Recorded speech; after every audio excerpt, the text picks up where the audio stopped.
So what's up? Kamusta? Ayos pa tayo dyan. So nandito tayo ngayon sa may Rusi Kapihan branch para sa update natin ngayong bagong taon, 2026. Bagong taon, bagong motor. So, update para dito sa may Rusi Smart 125. Tara, alamin natin yung presyo at yung specification kung sulit pa rin nga bang bilhin ngayong 2026. Tara, samahan nyo ako. Walk around na natin to. Ayos na ayos siya. Yeah! Para sa mga rider na walang atrasan, Rusi sa daan, alam mo na yan, E-Mark Moto Vibes! Tara!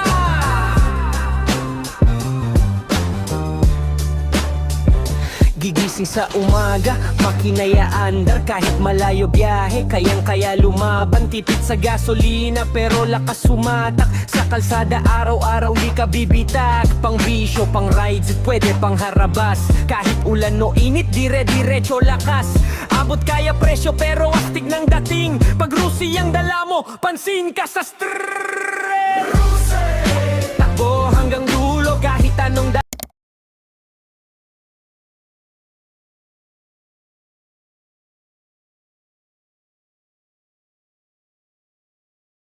So, kailangan mga boss, no? Kung naghahanap ka ng pang daily commute, okay, tipid sa gas, kahit carb type, ito ang Smart 125 na carb type. So, around 35 to 40 kilometers din ang tipid ng gas na ito. So, malayo na talaga yung mararating mo bago ka ulit magpagas. So, ayan, sa forma niya, kung mahilig ka sa mga carb type and then sa mga wave type na design, isa to sa pwede yung pagpilian. Kung bukod kay Surf 110 or 125, meron din si Rusi ng Smart 125. So, sabi nga ng mga ibang comment dyan, kulang na lang si Globe, si Sun, basta yon. Okay, so sa headlight niya is ano pa rin naman tayo dito, naka bulb type pa rin naman tayo dito, at sa likod naman ay naka bulb type pa rin. Okay, so the usual. Okay, wala namang upgrade para dito sa motorcycle nito, pero sana si Rusi is mag-upgrade din ng mga iba pa or mga pwedeng idagdag na features para dito sa motorcycle na to, para at least merong bago naman dito, di ba? Para hindi siya mamatay sa industry at patuloy pa rin yung pag-angat niya. Okay, so yun, sa design, sa looks, okay naman siya, and sa forma, goods naman. Tapos naka-mugs na tayo dito, kaya all goods din naman. So yung iba, kung gusto nila na palitan ng pang spoke wheels, pwede naman yan, may mga kasukat naman yan. So ganun din dito sa likod. Ayan. So upuan natin, 5'2" na kagaya ko. Okay, ganyan ang itsura natin kapag naka-side stand. So 5'2" ang ating height. Kamusta naman? Medyo natitigasan ako sa upuan, pero maganda naman to sa long ride. Kasi hindi ito yung the usual na sobrang lambot, mabilis din sumakit yung puwet natin. Ganun yung napapansin ko. Pero ito, pwede ito pang long ride. Hindi siya yung sobrang tigas, hindi rin siya yung sobrang lambot. Ayan, so ganun siya. So, magaan yung motor. Ayan. Tingkayad, okay. Tingkayad naman tayo dito, pero manageable tayo rito. So, shock, okay. I-rate natin yung shock based sa experience ko. Siguro sa 1 to 10, nasa 7.5. Ganun yung natin, yung shock natin. So magaganyan na tayo ngayon, no? Magre-rate na tayo. So sa shock naman sa likod, ganun din, same lang din, 7.5 over 10. Okay? Turning radius niya, meron tayo yung space pa rito, hindi siya ganun kalawak. Ayan. So wala tayong USB charging port dito. Ordinary na disuse na may shutter lock. Okay, so sa switches okay naman, ordinary plastic na ginagamit ni Rusi. Wala tayong clutch dito, semi-automatic ang isang to. So kung hindi ka sanay mag semi-automatic, hindi ito yung para sa'yo. Okay, so ayan, sa OBR naman, malapad yung upuan, tsaka sobrang lambot din dito sa OBR natin. Ito, sobrang lambot talaga ng foam na ginamit dito. So yun lang yung napansin natin dito. Panel gauge niya is naka analog type, pero sporty looks naman siya. Okay? So, sa tingin mo, sulit nga bang bumili ng ganitong motorcycle ngayon 2026? Comment nyo naman yan. At para dun sa lahat ng mga gustong bumili, puntahan nyo yung pinakamalapit na Rusi branch dyan sa lugar nyo. Ayos na ayos yan. So, center stand natin. Okay, center stand. Magaan naman siyang i-center stand. Ayos.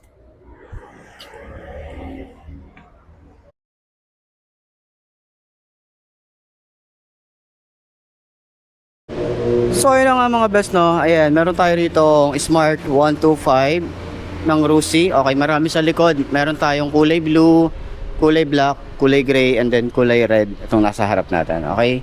So ayan, ikutan natin para dun sa lahat ng mga gustong bumili ng ganitong motorcycle. Meron tayong idea. Okay. So dito sa front, meron tayong halogen bulb. Meron tayong daytime running light na LED. Ito yung signal light niya. Is naka halogen bulb. Ito daytime running light yung side dito. Okay, pagbaba natin meron tayong Rusi na sticker. Okay, yung design niya nga pala dito sa front, meron siya mga pa-curve na design. Ayan, maporma din naman eh. May chrome din tayo dito sa loob kung titingnan niyo mabuti. Kahit dito sa side na to. So, sa front naman meron tayong mga design na ganyan na mga pa-curve. Okay, so may dalawang bolt dito. Ang ginagawa nila diyan, nilalagyan nila ng basket para meron tayong storage dito sa harap. Meron tayong ano dito, part na maliit na details, open yan.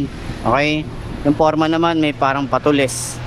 Sa kanyang front meron tayong fender na mahaba, bulky, and then dito naman is matte finish. Ito ay glossy. Ayan.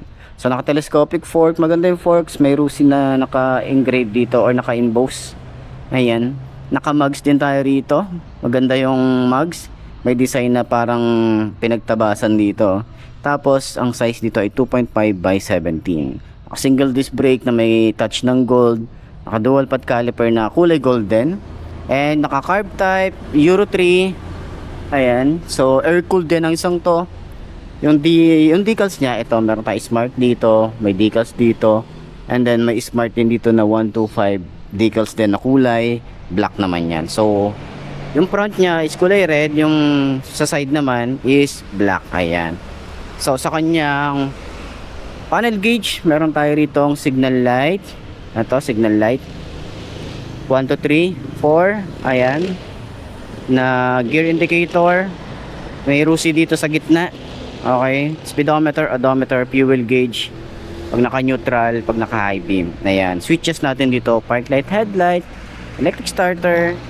Ito naman high and low, businas, signal light, and then choke. Ayan. So naka semi-automatic tayo rito. Yung grip niya makapit din naman. Throttle, sobrang lambot. Ay, sobrang lambot, sobrang babaw din. Front brake, smooth lang din. Yung ating ignition, meron tayong shutter lock din dito. At yung susi, ayan, itsura natin. So wala tayong side pocket, wala rin tayong USB charging port. Napaka-ordinary lang nung motorcycle na to. Pang daily commute lang talaga siya, pero pwede nyo i-long ride. Ayan, may open part dito para sa air vent nya. Tapos dito sa side ng makina may Rusi. Meron tayong kickstart, rear brake pedal, smooth lang din. Foot pegs natin, hindi siya napiplit, pero combination ng rubber and metal. Dito naman is parang may carbon fiber finish. Dito rin yung foot pegs para sa angkas, maliit lang din siya, combination ng rubber and metal. May alloy tayo rito. Tambucho natin mahaba. Meron tayong cover na metal naman yan. Naka dual shock din tayo dito sa likod. Swing arm, naka drum brake, naka mugs din tayo rito. Wanda nga pala yung kanyang brand sa tires. At yung size dito ay 2.75 by 17. Ayan. Sa kanyang grab bar, ito binalot yung ating metal na grab bar na ano, binalot siya ng parang goma. Ayan. So mukha siyang ano yun, mukha siyang hindi metal. And yung taillight natin is naka halogen bulb, signal light din natin, halogen bulb, may reflector dito, lagay ng plate. Fender natin flexible, mahaba. Ito yung susian para ma-open natin yung upuan. And sa side meron tayong chain cover at yung sprocket size natin dito ay 38T. Ayan. So naka dual edge shifter tayo rito. Rotation yung kanyang gear position. And sa ating upuan, ayan, malambot yung upuan nyo. sarap niyang upuan. Dito sa OBR mas malambot siya compare dito sa Rider. Ayan, medyo malapad, may design na parang tinabas dito. Stitches. Okay, may Rusi dito sa side. May Rusi na logo dito sa front. And mayroon tayong helmet hook. Pwede tayong maglagay ng mga basic tools, tapos compartment. Meron tayong battery nandito. Yung ating gas tank, ayan. Okay, so tingin nyo, sulit nga ba ang bumili ng Smart 125 ng Rusi? Comment nyo naman yan at sana nakatulong tong video na to sa mga naghahanap ng ganitong motorcycle. Ayos na ayos yan. So yun mga best, no, sa lahat ng mga nagtatanong, magkano nga ba ang ganitong motorcycle? Ito ay nagkakahalaga ng 44,500 kapag kinuha nyo ng cash. At syempre available po sila sa installment. Ilalagay ko sa screen nyo para at least meron tayong reference kapag kumuha tayo ng hulugan. So sa tingin nyo, sulit nga bang presyo niya ngayon 2026? Comment nyo naman yan para dun sa lahat ng mga nakagamit na ng ganitong motorcycle. Baka pwede nyo i-share dyan sa comment section. Ano nga ba yung mga nag-experience nyo sa motorcycle na to? Ayos na ayos yan, di ba? Ang biyahe, throttle pa lang, alam mong may angas. Kada piga sa silinyador, ramdam ang gigil. Mga tropang rider, sama-sama sa thrill. Ilaw sa gabi, parang bida sa sine. Kada liko sa kanto, tingin nila sa atin eh. Hindi lang motor, parang pangarap din. Kasama sa laban sa araw-araw natin. Takbo hanggang dulo, kahit anong daan, di tayo susuko. So ayun mga best, no, ito na ba ang motor na babagi sa'yo? Kung ito na nga ay markahan mo na at mag-subscribe ka na sa aking YouTube channel. I-click mo na rin yung notification bell para updated ka sa lahat ng videos na upload natin. Dito araw-araw, sila yung tatandaan, wala sa brand ng motor ang itatagal niyan. Kundi na sa pag-aalaga mo yan, tatagal yan. Ayos na ayos yan. So kita na lang ulit tayo bukas. I'm Mark D. Ciao. Maraming salamat sa inyo. Babush. Haha.